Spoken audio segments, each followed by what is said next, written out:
Welcome to the weekend. I'm Jon Caldara, president of the Independence Institute and your devil's advocate. Later on in the program, we'll be taking a look at RTD's condemnation and some of the funny business going on there. But first, the long arm of the law, my sheriff from the county of Boulder, Joe Pelle. Good to see you, and nice to see you not professionally for a change. Thanks, This has been good. And up north from Weld County, Jon Cooke, sheriff up there. All right. The reason I wanted to bring you two together is, well, I want to find out what the usual fine is for speeding these days. Is it a $50 usually gets you out on the... For you, it's double.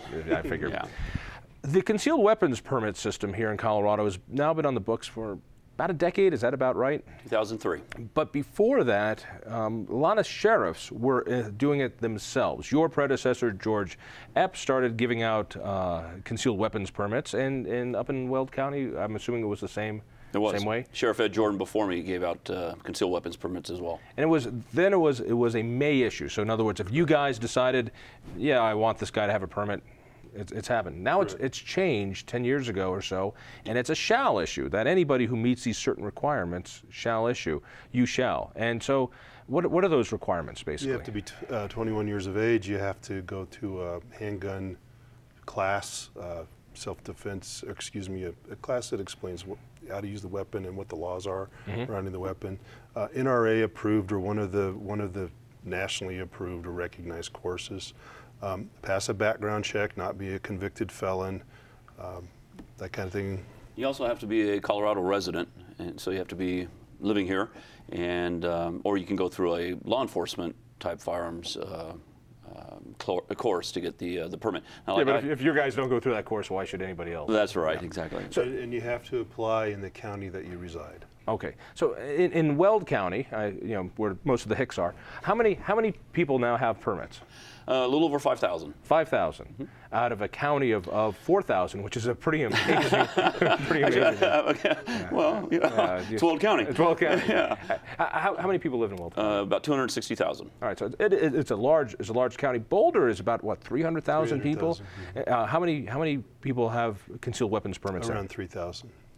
Which is still surprising me, because it's Boulder. We're supposed to disarm people with our diversity and love and hug them and karma. Yeah, exactly. Point your karma at them. All right, so 3,000 people.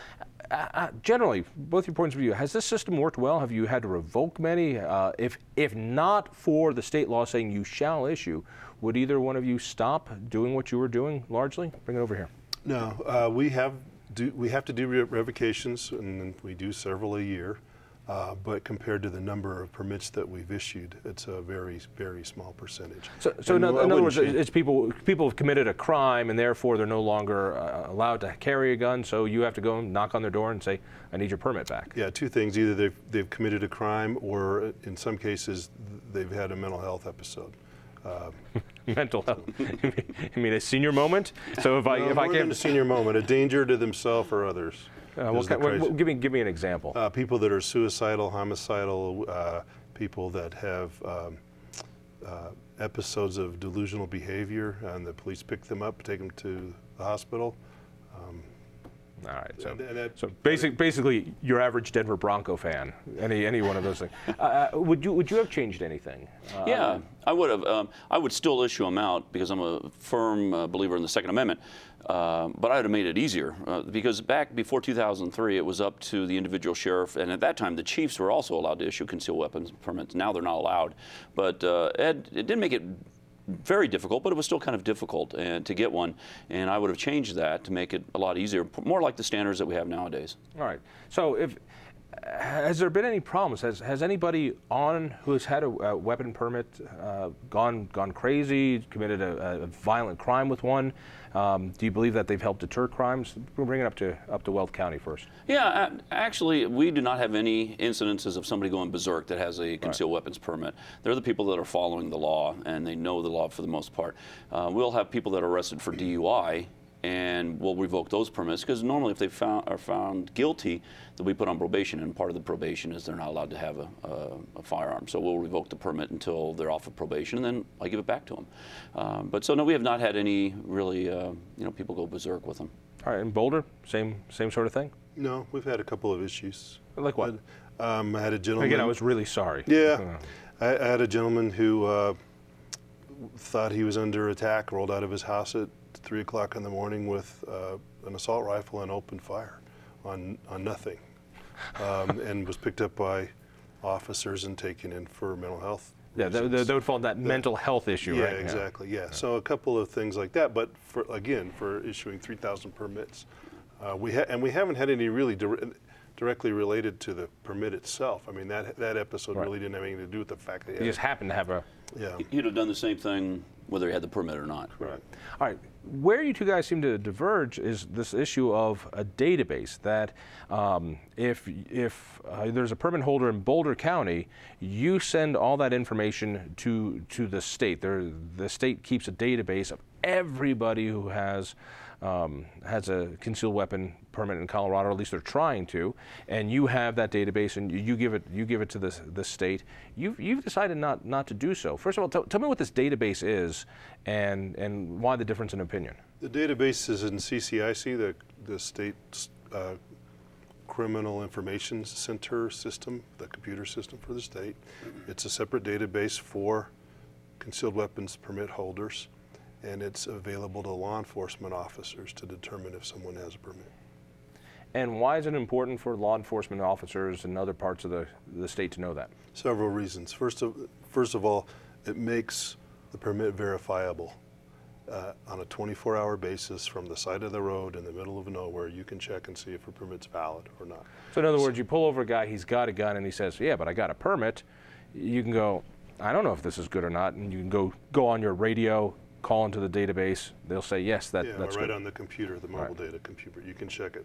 The second thing is, as a sheriff who issues the permits, I like to be notified when people who have my permits commit crimes, or especially in the case where they're taken in on mental health holds or alcohol holds, which don't constitute a crime and don't constitute an automatic notification. When you say mental health hold, does that mean they're being restrained for mental health reasons? What's a hold? The police officer in a jurisdiction determines that someone's a danger to themselves or others due to their mental state, suicidal, homicidal, threatening, and takes them to in custody, and takes them in on what's called an M1 hold and places them in a mental health evaluation. Now, I've been notified several times over the course of the last few years of permit holders from Boulder County who have been taken in on those holds, and I would not otherwise be notified. If that happened outside of your jurisdiction? Even in my jurisdiction. Okay. So, but you've decided not to tell the state who in your county who has the permits. Do I understand that right? That's correct. I do not put people's names that get a permit through me in a statewide database. And there's a big fight between, there are a lot of permit holders who don't want the government to know and don't want it to be public information. Why have you decided to take the different tact? Well, for one, that reason right there, I don't believe the state or the government has a right to know who has a concealed weapons permit, who has a gun, that type of thing. So those are my records, and the state doesn't have that right to know. And so it's not part of the law. So you're not going rogue here. You're doing exactly what the law allows you to do. The law left it up to the individual sheriff to enter the names or not. So it's at our discretion. All right, so you've got about 3,000 people with concealed weapon permits. You've got about 5,000. You share those names with the state and therefore every other law enforcement officer in the state. You've kept that. Do you feel that puts any other police in danger around the state, or puts people in danger because that information's not available? Not at all. As a matter of fact, I think quite the opposite, because let's face it, most of our contacts come from traffic stops. An officer is going to have to assume that there is a gun in every single car that they stop, whether they have a permit or not. So anytime they make a stop, they're going to have to say, well, there's probably a gun in there. So they're going to have to use universal safety precautions every time they contact the vehicle and assume that there's a gun in there. The other thing is, you don't need a permit to have a gun in your car.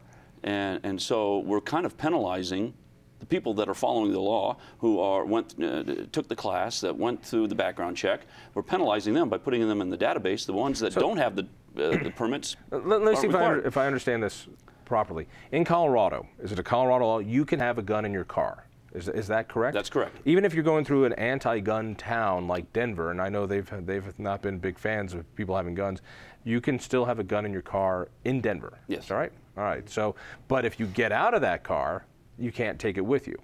Right, if you don't have the permit. If you don't have the permit. Right. You get a flat tire, you can keep the gun in the car, you just can't keep it with you when you're changing the tire. Exactly. All right.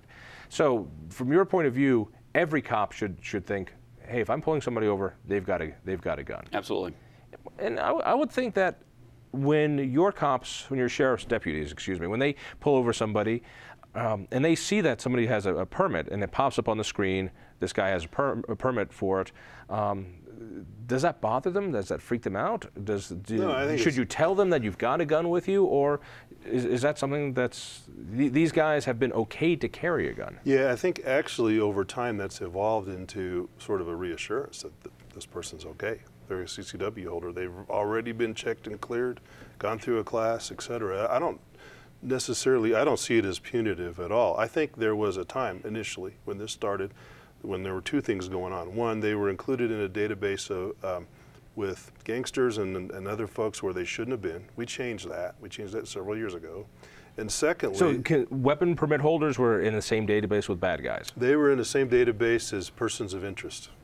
And that bothered a lot of people. And I was on the CCIC Board of Directors. We changed it. They're in a completely separate database dedicated only to CCW holders.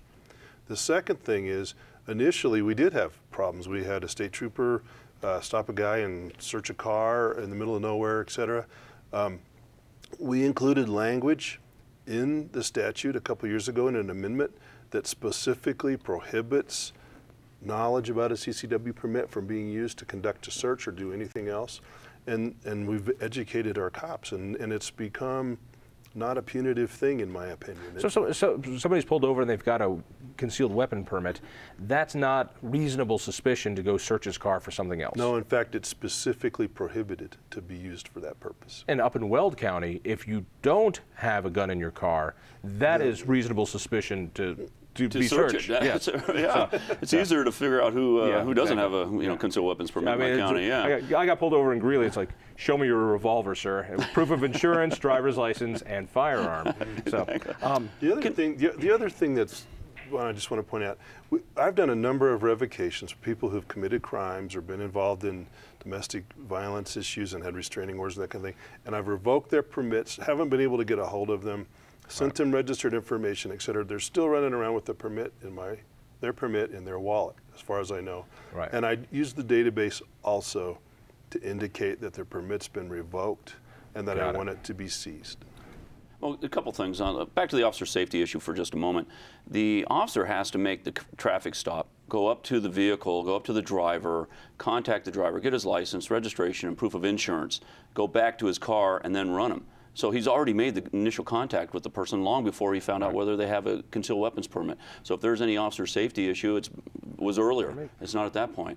The other part is, there was a state audit just recently, and they were saying that the database is grossly in error, and there's a lot of mistakes in there. So it's not instantly verifiable because there are people that actually have verified or have valid concealed weapons permits, but yet the state database says they don't. So this fight continues on. Sheriff Cooke, thank you. Sheriff Pelle, thank you. Stay tuned.